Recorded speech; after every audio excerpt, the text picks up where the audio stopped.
Vous êtes coincé, vous le savez, cette relation vous détruit. Elle aspire votre énergie, vous fait douter de vous, et pourtant, vous restez. Pourquoi? Vous avez essayé de partir, vous vous êtes promis que cette fois serait la dernière, mais quelque chose vous ramène toujours. Ce n'est pas de l'amour, ce n'est pas de la faiblesse, c'est un piège psychologique. Aujourd'hui, je vais vous montrer pourquoi vous êtes prisonnier et comment vous libérer. Si vous vous sentez coincé, incapable de partir même si vous savez que vous devriez, cette vidéo va changer votre perspective. Vous allez comprendre pourquoi ce cycle se répète et comment le briser pour de bon. Allons-y. Pourquoi restez-vous avec quelqu'un qui vous fait souffrir? La réponse n'est pas dans l'autre personne. Ce n'est pas parce qu'elle vous manipule si bien ou parce que vous l'aimez trop. Le problème, c'est ce que cette relation a réveillé en vous. Depuis votre enfance, votre cerveau a appris ce qu'est l'amour. Si vous avez grandi dans un environnement où l'amour était mêlé de rejet, d'inconstance ou de douleur, votre esprit a enregistré une vérité dangereuse. L'amour, c'est l'incertitude. L'amour, c'est se battre pour être vu, pour être assez. Quand vous rencontrez quelqu'un qui vous donne de l'affection par petites doses, un jour tout, le lendemain rien, votre cerveau reconnaît ce schéma. Il dit « ça, c'est l'amour ». C'est pourquoi une relation saine peut vous sembler fade, tandis qu'une relation toxique vous happe. Vous n'êtes pas amoureux de cette personne, vous êtes accro à ce qu'elle représente, une chance de prouver que vous êtes assez, que cette fois, vous gagnerez l'amour que vous méritez. Mais écoutez-moi, vous n'avez rien à prouver, cette relation n'est pas un test, vous êtes déjà assez. Si ce message vous parle, si vous sentez que vous êtes piégé par ce genre de dynamique, faites quelque chose pour vous dès maintenant. Cliquez sur le bouton d'abonnement pour rejoindre une communauté qui veut vous voir libre, épanoui et maître de votre vie. Ensemble, on va briser ce cycle. Abonnez-vous maintenant et continuons ce chemin. Avez-vous déjà remarqué ces moments où tout semble parfait? Ces instants où l'autre personne est tout ce que vous avez toujours voulu? Vous vous accrochez à ces miettes d'affection, vous vous convainquez que c'est la vraie relation, que le reste n'est qu'un malentendu. Mais ce n'est pas de l'amour, c'est une addiction, c'est ce qu'on appelle le renforcement intermittent.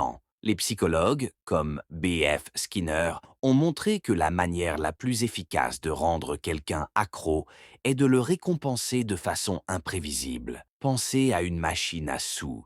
Vous tirez le levier encore et encore parce que parfois vous gagnez. Dans votre relation, ces moments de tendresse, ces promesses, ces « je vais changer », ce sont vos jackpots. Ils vous gardent accrochés, espérant la prochaine récompense. Mais voici la vérité brutale. Cette personne sait, consciemment ou non, que ces petites doses d'affection suffisent pour vous garder. Elle vous conditionne à accepter de moins en moins. Au début, vous exigiez du respect, de l'engagement. Maintenant, vous vous contentez de miettes parce que vous espérez que les bons moments reviendront. Ce n'est pas de l'amour, c'est du contrôle. Et tant que vous restez dans ce jeu, vous perdez. Vous perdez votre estime de vous, votre clarté, votre identité. Vous méritez mieux que ça. Si vous êtes prêt à reprendre le contrôle, abonnez-vous maintenant pour ne pas rater la suite de ce voyage. Cliquez sur le bouton et engagez-vous envers vous-même. On continue.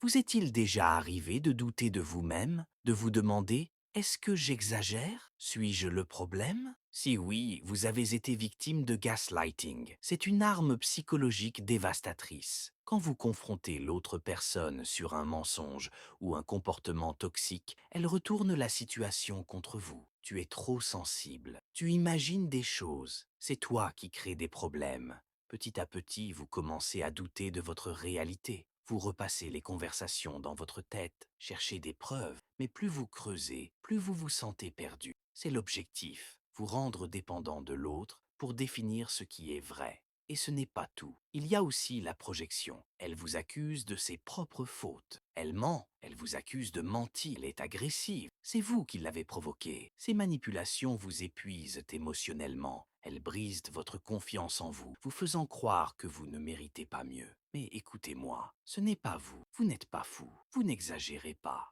Vous êtes manipulé. Et il est temps d'arrêter d'accepter ça.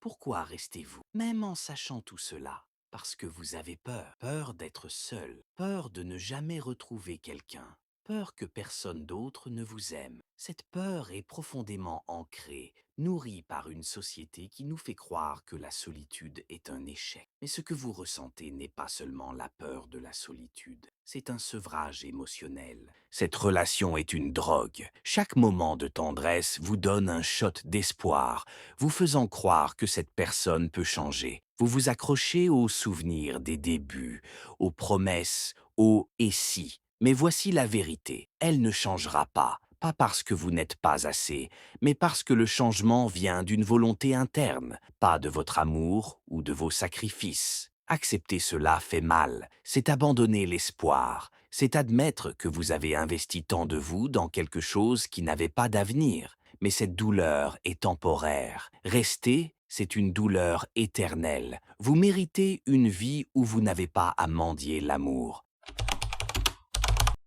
Quitter une relation toxique, ce n'est pas juste partir, c'est briser un lien émotionnel, reprogrammer votre esprit et reconstruire qui vous êtes. Voici comment faire, étape par étape. Couper tout contact. Pas de message, pas d'appel, pas de « restons amis ». Chaque contact réactive l'addiction. Bloquez cette personne partout. Ignorez les promesses de changement. Si elle vous valorisait, elle ne vous aurait pas fait souffrir. Vous méritez mieux que des miettes. Surmonter le sevrage émotionnel, les premiers jours seront durs. Vous ressentirez un vide, comme un drogué en manque. Votre cerveau vous poussera à revenir, à romanticiser le passé. Combattez ça. Faites une liste de tout ce que cette personne vous a fait subir et relisez-la. Remplissez votre vie, sport, amis, passion. Remplacez l'ancien schéma par un nouveau. Reconstruisez votre identité. Cette relation vous a fait oublier qui vous êtes. Posez-vous ces questions. Qui étais-je avant? Qu'est-ce qui me rendait heureux? Redécouvrez vos passions, votre voix,